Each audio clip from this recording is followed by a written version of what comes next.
Medical দুর্নীতি রুখতে বিয়ের রাতেই খুন হতে হলো তিলোত্তমাকে। ব্লুজ প্রোডাকশনের নতুন ধারাবাহিকের হাত ধরে পর্দায় ফিরছেন অভিনেত্রী সুস্মিতা দে। চারিদিকে আলোর রোশনায়, সানায়ের সুর, কনের বেশে নতুন বউ।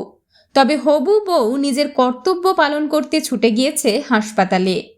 প্রতিজ্ঞাবদ্ধ ডাক্তার সে। রোগীদের জন্য কেনা পেসমেকার লাখ লাখ টাকায় বিক্রি করে দেওয়া হচ্ছে। চিকিৎসা ক্ষেত্রে দুর্নীতি ফাঁস করতে গিয়েই মৃত্যুবরণ করতে হলো এই সাহসী ডাক্তারকে, তাও আবার তার নিজের বিয়ের রাতে।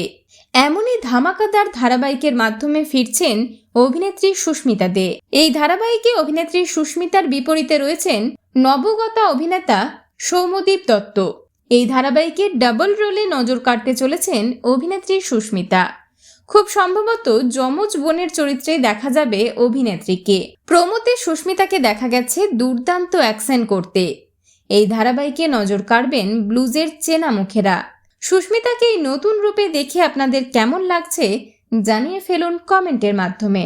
বিনোদন জগতের আর অন্যান্য খবর নিয়ে ফিরছি, জুড়ে থাকুন আমাদের সঙ্গে।